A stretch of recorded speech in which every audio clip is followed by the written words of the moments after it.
and good day. I am Albert Cristel Olasima Nalugon from BSEd Science 2. So this video is all about volleyball, in which I will explain briefly some of its parts. Most importantly, I will be explaining the service, play at the ball, and play at the net. So let's proceed to the service in volleyball. So what is service? Service is the act of the right back row player putting the ball into play. So the player in position 1, who is more likely to strike the ball with one hand or an arm. So before being hit, the ball must be thrown in the air or released. So in each set, the team takes turns serving.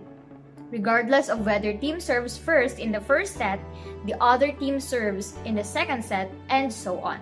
So as soon as the player is ready to play, the referee should whistle and indicate for service. Next is service attempts or attempt at service. A service attempt occurs when the ball is permitted to land without contacting the server after being released during the service action.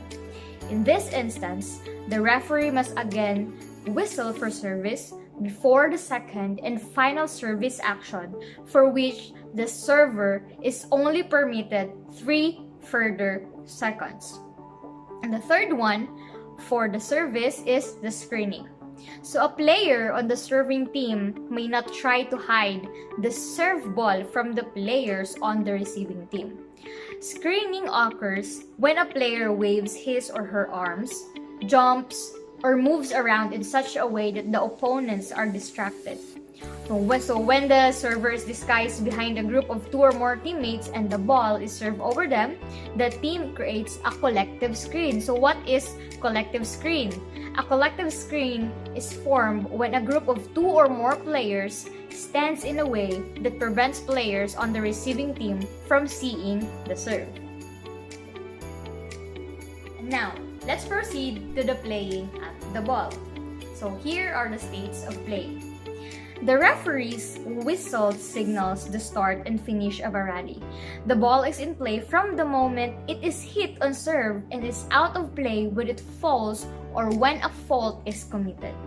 When the ball lands on the playing court's floor, including the boundary lines, it is considered in. So the ball is regarded to be in if any portion of it touches any part of the line. Next is playing fault. A playing fault is any activity that is not in accordance with the rules.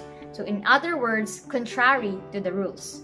The loss of the rally is the result of a fault. So a double fault is termed when 2 or more opponents commit the same error at the same moment, and the rally must be replayed.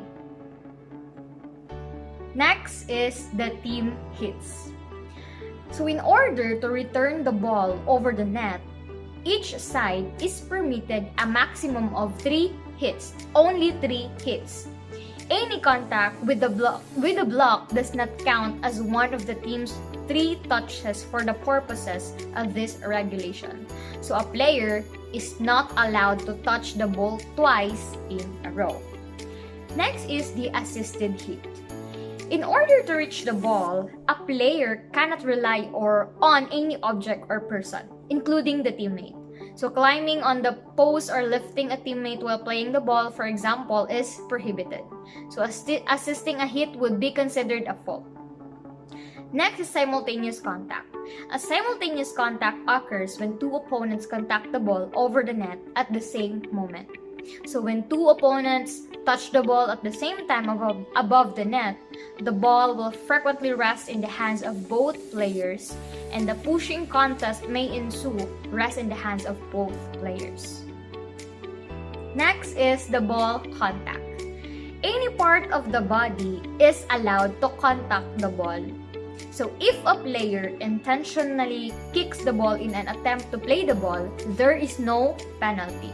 So if the ball is caught or thrown, it is considered a fault of the held ball. So the ball may make contact with more than one portion of the body if they do at the same moment.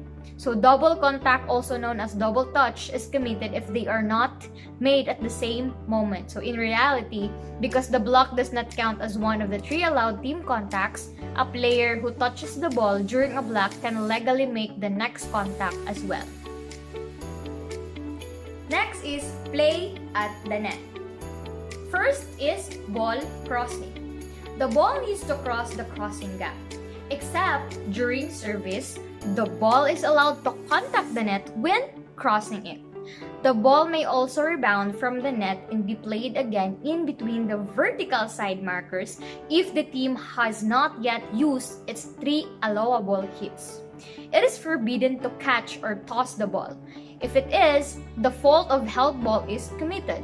So the fault of carried ball occurs when the ball rests momentarily in the hands or on the arms, or when it is pushed or raised.